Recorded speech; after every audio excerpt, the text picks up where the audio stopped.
ఓం శ్రీ మాత్రే నమః. ఓం గురుభ్యో నమః. ఓం శ్రీకృష్ణాయ నమః. అందరికీ నమస్కారం అండి. మాఘపురాణం 16వ అధ్యాయంలోకి వచ్చామండి. ఇంతవరకు మా వీడియోస్ని ఆదరించినందుకు అందరికీ ధన్యవాదాలు. అయితే వీడియోలోకి వెళ్ళే ముందు ఇదే మొదటిసారి మా ఛానల్ చూసినట్టయితే లైక్ చేయండి, షేర్ చేయండి, సబ్స్క్రైబ్ చేసుకోండి. పక్కనే బెల్ ఐకాన్ ఉంటుంది, దాన్ని ట్యాప్ చేసి ఆల్ బటన్ క్లిక్ చేస్తే నేను చేసే ప్రతి వీడియో మీకు నోటిఫికేషన్గా వస్తుంది. ఇక వీడియోలోకి వెళ్ళిపోదామండి. మాఘమాస పురాణం 16వ అధ్యాయం. ఏకాదశి మహత్యము. సంవత్సరంలో వచ్చు 12 మాసాల్లో మాఘమాసం అతి ప్రశస్తమైనది. అటువంటి మాఘమాసంలో నదిలో కానీ లేనిచో తటాకములందు కానీ, తటాకం కూడా అందుబాటు లేని ఎడల నూతి దగ్గర కానీ స్నానం చేసినంత మాత్రమునే మానవుడు తాను చేసిన పాపాలన్నీ హరించుకోవును. పూర్వం అనంతుడు విప్రుడవగు యమునను నదీ తీరమునందు ఆయా గ్రహంలో నివసించు ఉండేడు. అతని పూర్వీకులందరూ గొప్ప జ్ఞానవంతులు, తపస్సారులు, దాన ధర్మాలు చేసి కీర్తిని పొందారు. అతడు చిన్నతనం నుండి గడసరి పెంకివాడు అయినను తల్లిదండ్రులు భయభక్తుల వలన కొంత మాత్రమే విద్య నేర్చుకుని దుష్ట సహవాసములు చేసి అనేక దుర్గుణములు కలవాడయ్యాడు.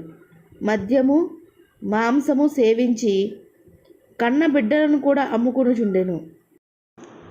అలా సంపాదించిన ధనవంతుడయ్యను. కొంతకాలానికి వృద్ధుడయ్యను. తనకు ధనంతో తాను తినడు, ఇతరులకు పెట్టడు. ఒకనాటి రాత్రి పరుండబోయినప్పుడు ఆలోచించెను, అయ్యో నేనెంతటి పాపాత్ముడైతిని. ధనము శరీర బలము ఉందన్న మనోగర్వంతో జీవితం మొత్తము ముక్తినిచ్చే పుణ్యకారములు ఒక్కటేనూ చేయలేకపోయాను అని పశ్చాత్తాపం నొంది నిద్రపోయాను. అన్ని రోజులు ఒకే విధంగా ఉండవు కదా. ఆనాటి రాత్రి కొందరు చోరులు అనంతుడి ఇంటిలో ప్రవేశించి ధనము బంగారం ఎత్తుకుని పోయిరి. అనంతుడు నిద్ర నుండి లేచి చూడగా సంపదంతా హరించబడినది. అన్యాయంగా ఆర్జించిన ధనము అన్యాక్రాంతం అయ్యేనని రోదన చేసినాడు. ఆ సమయంలో పెద్ద నీతులు జ్ఞప్తికి వచ్చింది. తాను చేసిన పాపములకు పశ్చాత్తాపం కోరసాగాను. ఆ సమయమునే మాఘమాసం నడుచున్నందున యమునా నదికి వెళ్ళి స్నానం ఆడెను. అందువలన అతనికి మాఘమాస స్నాన ఫలితం దక్కెను. నదిలో మునిగి తడి బట్టలతో ఒడ్డుకు వచ్చెను. చలికి గడగడా వణికి బిర్ర బిగిసిపోయినాడు. నారాయణ అని ప్రాణాలు విడిచినాడు. ఒక దినమైనను నదిలో స్నానం చేయడం వలన తాను చేసిన పాపములన్నీ నశించిపోయి వైకుంఠవాసుడయ్యను అని వశిష్ఠుడు తెలియజేశాను. మాఘపురాణము 16వ అధ్యాయం సంపూర్ణం. ఈ మాఘపురాణం విశిష్టత చాలా బాగుందండి.